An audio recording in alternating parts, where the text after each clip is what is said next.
नमस्कार मित्रांनो, स्वागत आहे तुमचं तुमच्या यूट्यूब चॅनलवर ज्याचं नाव आहे एजेस वर्ल्ड माय मराठी. मित्रांनो, आपण साने गुरुजींचं श्यामची आई हे पुस्तक वाचायला घेतले. चला तर मग सुरू करू. रात्र पहिली, सावित्री व्रत. आश्रमातील प्रार्थना झाली. सारे सोबती सभोवती मंडलाकार बसले होते. श्यामच्या मुखचंद्राकडे सर्वांचे डोळे लागले होते. तो भ्रातृसंघ म्हणजे एक अपूर्व दृश्य होते. वाळवंटातील झरा अधिकच सुंदर व पवित्र वाटतो. अंधारात एक किरणही आशा देतो. सध्याच्या निष्प्रेम काळात मला काय त्याचे, अशा काळात असे प्रेमळ संघ म्हणजे परम आशा होय. त्या भ्रातृसंघातील प्रेमासारखे प्रेम अन्यत्र क्वचितच पाहावयास सापडले असते. तो आश्रम म्हणजे त्या गावातील जीवनाला, साचीव जीवनाला स्वच्छ ठेवणारा जिवंत व पवित्र झरा होय. गावात सर्वत्र शांतता होती. आकाशात शांतता होती. काही बैलांच्या गळ्यातील घंटांचा गोड आवाज दुरून ऐकू येत होता. वारा मात्र स्वस्थ नव्हता. तो त्रिभुवन मंदिराला सारखा प्रदक्षिणा घालीत होता. आपली अखंड प्रार्थना गुणगुणत होता. श्यामने सुरुवात केली. माझ्या आईचे माहेर फार श्रीमंत नव्हते, तरी सुखी होते. माहेरी खाण्यापिण्याची ददात नव्हती. माझ्या आईचे माहेर गावातच होते. माझ्या आईचे वडील फार कर्मठ व धर्मनिष्ठ होते. माझी आई सर्व भावंडात मोठी. माझ्या आईवर तिच्या आईबापांचे फार प्रेम होते. माझ्या आईला माहेरी कोणी आवडी म्हणत, कोणी बयो म्हणत. आवडी खरेच लहानपणापासून ती सर्वांना आवडत असते. बयो खरेच ती जगाची बयो होती, आई होती. माहेरची गडी माणसे कांडपिनी पुढे मोठेपणीही जेव्हा माझ्या आईला बयो म्हणून हाक मारीत, तेव्हा ती हाक किती गोड वाटे म्हणून सांगू. ती हाक मारण्यात असलेला जिव्हाळा हृदयालाच कळे. माझ्या आईला 2 भाऊ, एक बहीण. माझ्या आईची आई अत्यंत नियमित व दक्ष होती. तिच्या घरातील भांडी आरशाप्रमाणे स्वच्छ असत. माझ्या आईचे लग्न लहानपणीच झाले होते. सासर श्रीमंत होते. सासरची मंडळी गावात सरदार म्हणून मानली जात. निदान ते तरी स्वतःला तसे समजत. आईच्या अंगावर सोन्या मोत्याचे दागिने होते. पोत, पेट्या, सरीवाकी, गोडतोडे सारे काही होते. भरल्या घरात, भरल्या गोकुळात ती पडली होती. सासरचे तिचे नाव यशोदा ठेवण्यात आले होते. सासरी ती लहानाची मोठी होत होती. कशाला तोटा नव्हता. चांगले ल्यायला, चांगले खायला होते. एकत्र घरात कामही भरपूर असे.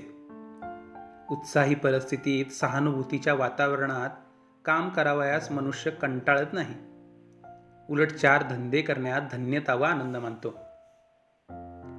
मित्रांनो, माझ्या वडिलांच्या अंगावर ते वयाने 17-18 वर्षांचे झाले नाहीत, तोच सारी जबाबदारी पडली होती. कारण आजोबा थकले होते. वडीलच सारा कारभार पाहू लागले. देवघेव तेच पाहत. आम्ही आमच्या वडिलांना भाऊ म्हणत असू व लोक त्यांना भाऊराव म्हणत असे.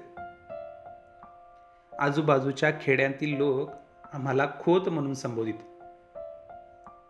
खोत म्हणजे काय? भिकानं प्रश्न विचारला. श्याम म्हणाला, खोत म्हणजे गावचा ठरीव शेतसारा वसूल करून सरकारकडे पाठविणारा बिनपगारी दलाल. त्याला काही नाही मिळत का? रामने विचारले. हो, मिळते तर. सरकारी शेतसाऱ्याच्या जवळजवळ 1/4 हिस्सा खोताला फायदा होत असतो. खोत गावातील पिकांची आभावणी करतो, पिकांचा अंदाज करतो. याला पीक धरणे असे म्हणतात. एखाद्या शेतात पीक चांगले नसले तरी चांगले लावतात. लोकांनी वसूल दिला नाही तर सरकारी मदत मिळते व मग जप्ती प्रकरणे होतात. ठरल्या वेळी खोताने शेतसाऱ्याचे हप्ते वसूल आला नसला तरी पदरचेच पैसे देऊन भरलेच पाहिजेत. आमच्या वऱ्हाड नागपुराकडे मालगुजार असतात, तसाच प्रकार दिसतो, भिका म्हणाला. गोविंदा उत्कंठतेने म्हणाला, पुरे रे आता तुमचे, तुम्ही पुढे सांगा. श्यामने पुन्हा गोष्टीला सुरुवात केली. आम्ही वडवली गावचे खोत होतो. त्या वडवली गावात आमची खूप मोठी बाग होती. धोधो पाणी वाहत असे. दांड बांधून दुरून पाणी आणले होते. ते उंचावरून पडत असे. बागेत केळी, पोफळी, अननस लावलेले होते. निरनिराळ्या जातीची फणसाची झाडे होती. कापे, बरके, अर्धकापे. तुम्ही कोकणात याल तेव्हा हे सारे प्रकार तुम्हास मी दाखवीन. ती बाग म्हणजे आमचे वैभव, आमचे भाग्य असे म्हणत. परंतु गड्यांनो, ते आमचे वैभव नसून आमचे पाप होते. पाप क्षणभर हसते व कायमचे रडत बसते. पाप थोडा वेळ डोकेवर करते, परंतु कायमचे धुळीत मिळते. पापाला तात्पुरता मान, तात्पुरते स्थान. जगात सद्गुणच शुक्राच्या ताऱ्याप्रमाणे शांत व स्थिर सदैव तळपत राहतात. खोताने वाटेल त्याला कामाला बोलवावे, बोलावले तर गेले पाहिजे, नाहीतर खोताचा रोष व्हावा याचा. गावातील कष्टाळू बायका माणसांनी वांगी लावावी, मिरच्या कराव्या, कणगरे, करिंदे, रताळी लावावी, भोपळे, कलिंगडे यांचे वेल लावावे, परंतु या सर्वावर खोताची नजर असायची. खरोखर या जगात दुसऱ्याच्या श्रमावर जगणे यासारखे दुसरे पाप नाही. दुसऱ्याला राबवून, रात्रंदिवस श्रमवून, त्यांना तुच्छ मानून आपण गादागिर्द्यावर लोळावे यासारखा अक्षम्य अपराध नाही. माझ्या आईच्या अंगाखांद्यावर जे दागिने होते ते कोठून आले? पाणीदार मोत्यांची नथ. खेड्यातील गरीब बायकांच्या डोळ्यातील मोत्यांसारख्या मुलांच्या अश्रूंची ती बनलेली होती. त्या गरीब लोकांच्या सोन्यासारख्या मुलांच्या तोंडावरील हास्य व अंगावरील बाळसे आणि तजेला हिरावून आणून माझ्या आईला सोन्याचे गोड तोडे करण्यात आले होते. परमेश्वराला हे सत्य माझ्या आईला पटवून द्यावायचे होते. तो माझ्या आईला जागी करणार होता. माझे वडील स्वभावाने दुष्ट होते अशातला भाग नाही, परंतु पूर्वजांची प्रथा त्यांनी चालू ठेवली. खोताच्या अवास्तव अधिकाराचा त्यांना अभिमान वाटे. कोणी ऐकली नाही की तर त्यांना वाटे हे कुणबट माजले. कुणब्याला कुणबट म्हणावयाचे व महाराला म्हारडा म्हणावयाचे अशी ही पद्धत ठरलेली. असे म्हणताना आपणच माजलो आहोत, सक्तांध झालो आहोत हे त्यांच्या लक्षातही येत नसे. वडिलांच्या हातात नवीनच कारभार आलेला, तथापि त्यांना फारसा अनुभव आला नव्हता. खोतपणाच्या तोऱ्यात एखाद्या वेळेस वाटेल ते बोलून जात व अनेकांची मनने दुखविली जात. पूर्वजांची ही पापे होतीच. पाप किंवा पुण्य काही मरत नाही. जगात काही फुकट जात नाही. जे पेराल ते पिकेल, जे लावाल ते फोपावेल, फळेल. एकदा काय झाले, ती औसेची रात्र होती. भाऊ वडवलीस गेले होते. सकाळी 8 वाजता ते त्या गावी जाऊन पोचले होते. आज गावाला जाऊ नका, आज आवस आहे वगैरे घरातील मंडळींनीही त्यांना सांगितले. परंतु भाऊ म्हणाले, कसली आवस आणि कसला शनिवार? जे व्हावयाचे ते होणार. प्रत्येक दिवस पवित्रच आहे. प्रत्येक दिवस देवाच्या घरूनच येतो. ते वडवलीस गेले. दिवसभर राहिले. तिन्ही सांजा झाल्या व ते घरी परत जाण्यास निघाले. घरोब्याच्या एका म्हातारबाईने सांगितले, भाऊदा, तिन्ही सांजा म्हणजे दैत्याची वेळ. या वेळेत जाऊ नका. त्यातून अवसेची काळ रात. बाहेर अंधार पडेल. तुम्ही नाल्याजवळ जाल तोच अंधार होईल. येथेच वस्तीस राहा. कोंबड्याला उठून थंड वेळेत जा. भाऊंनी ते ऐकले नाही. ते म्हणाले, म्हातारे, अगं पायाखालची वाट. झाली रात्र म्हणून काय झाले? मी झपाझपा जाईन. दूध काढतात तोच घरी पोचेन. भाऊ निघाले. बरोबर गडी होता. त्या म्हातारीचा शब्द जाऊ नका सांगत होता. फळणारी पापे, चल राहू नको म्हणत होती. गावातील लोकांनी निरोप दिला. एक जण भेसूर हसला. काहींनी एकमेकांकडे पाहिले. भाऊ व गडी निघाले. अंधार पडू लागला. परमेश्वराचे, संतांचे व सतीचे अश्रू चमकू लागले. वडवली गावापासून 1.5 कोसावर एक पर्या होता. पावसाळ्यात त्याला उतार होत नसे. तो पर्या खोल दरीतून वाहत होता. त्याच्या आजूबाजूस किर्र झाडी होती. त्या झाडीत वाघ सुद्धा असे. तेथून दिवसा ढवळ्याही जावयास नवशिक्यास भय वाटे. परंतु भाऊ निर्भयपणे जात होते. त्यांना भीती माहीत नव्हती. भूते खेते, जीव जीवाणू कसलेच भय त्यांना वाटत नसे. भाऊ दरीजवळ आले. एकदम शीळ वाजली. भाऊ जरा चपापले. पाप हे भित्रे असते. झुडपातून अंगाला काव फासलेले मांग बाहेर पडले. भाऊरावांच्या पाठीत सोट्या बसला व त्या सरशी ते मटकन खाली बसले. झटकन गडी पळत गेला. भाऊंना खाली पाडण्यात आले. मांगांच्या हातातील सुरे चमकत होते. भाऊच्या छातीवर मांग बसला. चरचर मान चिरायची ती वेळ.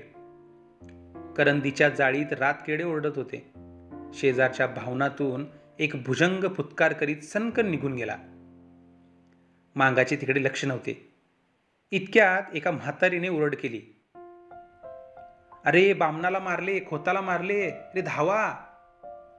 ते मांग हीच भ्यायले. भाऊ त्या मांगांना म्हणाले, नका रे मला मारू. मी तुमचे काय केले? सोडा मला. ही अंगठी, ही सल्लेजोडी, हे 100 रुपये घ्या. सोडा मला. दिणवाणेपणाने त्या मांगांना ते विनवित होते. म्हातारीच्या ओरडण्याने कोणीतरी येत आहे असे दिसले. कोणाची तरी चाहूल लागली. मांगांनी त्या अंगठ्या, ती सल्लेजोडी, ते 100 रुपये घेतले व त्यांनी पोबारा केला. ते मांग काही खरेखुरी नव्हते. त्या कामात मुरलेले नव्हते. पण दारिद्र्यामुळे हे घोर कर्म करावयास ते प्रवृत्त झाले होते.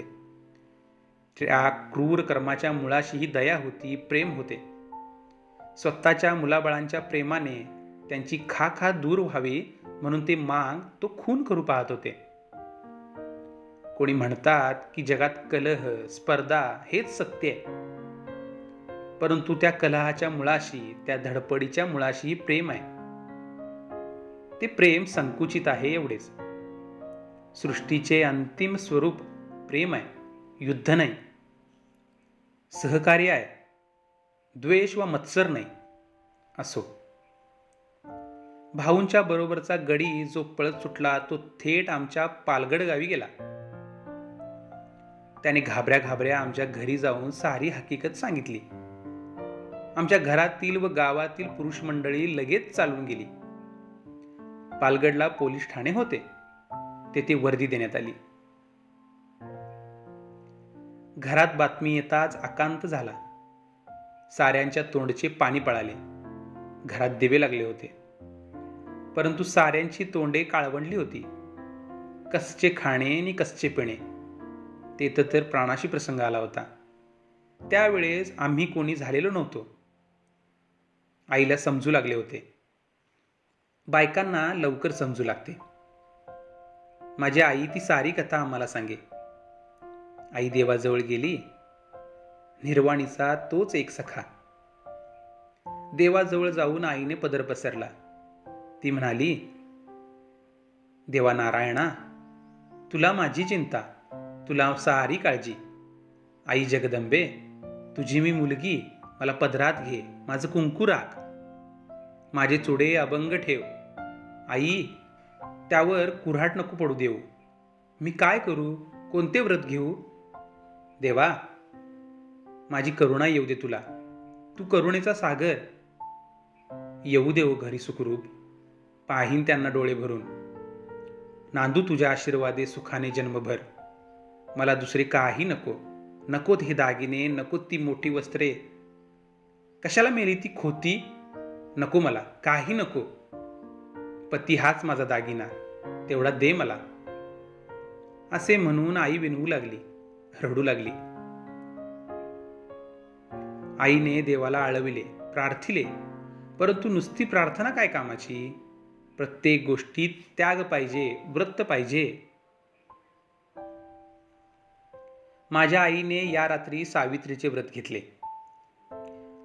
मित्रांनो, जीवनाच्या कठीण प्रसंगी धीर द्यावयास भारताच्या इतिहासात कितीतरी दिव्य स्त्री पुरुष रत्ने आहेत. राम आहे, हरिश्चंद्र आहे, सीता आहे, सावित्री आहे. तुम्ही इतिहासात लिहा किंवा लिहू नका, सावित्री अमर आहे. स्त्रियांना सदैव ती धीर देईल, मृत्यूशी झगडण्याचे धैर्य देईल. मनुष्याचा पवित्र व निर्मळ निश्चय मरणाजवळ झगडण्यासही बळ देत असतो. माझ्या आईचे सौभाग्य आले, भाऊ घरी आले. त्या वर्षापासून आई सावित्रीचे व्रत करी. दरवर्षी ज्येष्ठी पुनव येण्याच्या आधी 2 दिवस ती उपवासास सुरुवात करी. घेतलेले व्रत कधी सोडता येत नाही. या व्रतात वटपूजा करावयाची असते. आकाशाला कवटाळू पाहणाऱ्या चिरंजीव अक्षय वटाची पूजा करून अक्षय सौभाग्य मिळवावयाचे. वटवृक्षाप्रमाणे कुळ वाढो, ते जगाला छाया देवो, आधार देवो. वटवृक्ष उंच वर जाऊन जणू स्वशरीराने देवाच्या पायाला स्पर्श करतो. त्याप्रमाणे कुळालाही वर जाण्याची, उन्नत होण्याची सदैव इच्छा असो. वटवृक्षास अनेक पारंब्या व तणावे फुटतात. त्याप्रमाणेच कुळविस्तार होवो व कुळाला बळकटी येवो, या व अशा शेकडो भावना या वटपूजेने कळत वा न कळत बायकांच्या जीवनात येत असतील. सावित्री व्रताचे दिवस जवळ येत चालले म्हणजे आई गंभीर होत असे. मी त्या संबंधीचीच एक आठवण सांगणार आहे. आत्तापर्यंतची ही प्रस्तावनाच होती. त्यावेळेस मी 8-9 वर्षाचा असेन. सावित्री व्रताला प्रारंभ होणार होता. माझी आई हिवतापाने आजारी होती. हिवताप सारखा तिच्या पाठीस लागला होता. या व्रतात 3 दिवस वडाला 108 प्रदक्षिणा घालावायच्या असतात. आईला जरा चालले तर घेरी येत होती. आईने श्याम असे हाक मारले. मी आईजवळ गेलो व विचारले, काय आई, काय होते? पाय का चेपू? आई म्हणाली, पाय नको रे चेपायला, मेले रोज चेपायस तरी किती? तू सुद्धा कंटाळला असशील हो, पण मी तरी काय करू? आईचे ते करुण शब्द ऐकून मला वाईट वाटले. मी रडू लागलो. आई पुन्हा म्हणाली, श्याम, तू दिवसभर काम करून दमतोस हो, पण उद्यापासून तुला आणखी एक काम 3 दिवस करायला सांगणार. करशील ना तू बाळ? कोणते काम? आई, मी कधीतरी नाही म्हटले आहे का? मी म्हटलं. आई घाईवरून म्हणाली, नाही, तू कधी सुद्धा नाही म्हणत नाहीस. हे बघ, उद्यापासून वटसावित्रीचे व्रत सुरू होईल. मला वडाला 108 प्रदक्षिणा घालता येणार नाहीत. मला भोवळ येईल. कशी तरी पारावर तुझा हात धरून जाईन, पूजा करीन, 3 प्रदक्षिणा घालीन. बाकीच्या प्रदक्षिणा तू घाल हो बाळ. असे म्हणून आईने माझा हात आपल्या हातात ठेवला. प्रेमळ व करुण अशा दृष्टीने तिने माझ्याकडे पाहिले. आई, माझ्या ग प्रदक्षिणा कशा चालतील? मी विचारले. चालतील हो बाळ. देवाला डोळे आहेत. देव काही मेला नाही. त्याला सारे समजते, कळते. तू म्हणजे मीच नाही का? अरे, तू माझ्या पोटचा गोळा, माझाच जणू भाग, माझेच तू रूप. तू प्रदक्षिणा घालशील त्या माझ्याच होतील. मी दुबळी आजारी आहे हे देवाला माहीत आहे. आई म्हणाली. पण मला बायका हसतील. मी नाही जाणार वडावर. शाळेत जाणारी मुले मला बघतील व शाळेत आहा रे बायको असे म्हणून माझी फजिती करतील. मला लाज वाटते. मी नाही जाणार. शिवाय शाळा बुडेल, मास्तर रागावतील. अशा अनेक सबबी मी सांगू लागलो. आईची म्लान मुद्रा खिन्न झाली. ती म्हणाली, श्याम, आईचे काम करावयास कसली रे राज? हे देवाचे काम. ते करीत असतात तुला कोणी हसले तर तेच वेडे ठरतील. देवाचे काम करावयास लाजू नये. पाप करावयास माणसाने लाजावे. श्याम, त्या दिवशी चुलीमागचा खोबऱ्याचा तुकडा तू घेऊन खाल्लास. मी बघितले पण बोलले नाही. जाऊ दे, मुलाची जात आहे. परंतु त्यावेळेस तुला लाज नाही वाटली आणि आता देवाचे काम करायला तुला लाज वाटते का रे? मग तो भक्तिविजय कशाला वाचतोस? तो पांडव प्रताप कशाला वाचतोस? तुझा आवडता श्रीकृष्ण घोडे हाकी, धर्मा घरची उष्टी काढी, काम करावयास प्रदक्षिणा घालावयास तुला लाज वाटते का? नसलास जाणार तर मी जाईन हो. येऊन जाऊन काय होईल? मी भोळ येऊन पडेन, मरेन तर सुटेन एकदाची. देवाजवळ तरी जाईन. परंतु श्याम, तुमच्यासाठीच जगते रे. असे म्हणून आईने डोळ्याला पदर लावला. आईचे शब्द माझ्या मनात खोल गेले. माझे हृदय विरघळले, पाझरले, पावन झाले. देवाचे काम करावयास लाजू नको. पाप करण्याची लाज धर. थोर शब्द. आजही ते शब्द मला आठवत आहेत. आजकाल ह्या शब्दांची किती जरुरी आहे. देवाच्या कामाची, देशाच्या कामाची, भारतमातेच्या कामाची आम्हास लाज वाटते. परंतु वाईट पुस्तके वाचण्याची, वाईट सिनेमा पाहण्याची, तपकीर ओढण्याची, विडी सिगरेट ओढण्याची, सुपारी खाण्याची, चैन करण्याची लाज वाटत नाही. पुण्यकर्म, सत्कर्म करण्याची लाज वाटू लागली आहे व असत्कर्म करण्यात प्रौढी व संस्कृती येऊन राहिली आहे. फार वाईट स्थिती आहे. मी आईच्या पाया पडलो व म्हटले, आई, जाईन हो मी. कोणी मला हसो, कोणी काही म्हणो, मी जाईन. पुंडलिक आई बापाची सेवा करून मोठा झाला. देवाला बांधून आणता झाला. तुझे काम करून मला तुझा व देवाचा लाडका होऊ दे. शाळेत मास्तर रागावले, त्यांनी मारले तरी चालेल. आई, तुला माझा राग आला होय? तुला वाईट वाटले? असे केविलवाणे मी विचारले. नाही हो बाळ, मी तुझ्यावर कशी रागवेन? मला तुझ्यावर रागवता येत नाही हो श्याम. आई म्हणाली. गड्यांनो, मी घरी असलो तर वट सावित्री जर आली असली तर वडाला प्रदक्षिणा घालण्यास मी नेहमी जात असे. माझ्या आईचे त्या दिवशी शब्द मी कधी विसरणार नाही. पाप करताना लाज वाटू दे, चांगले काम करताना लाज नको. धन्यवाद.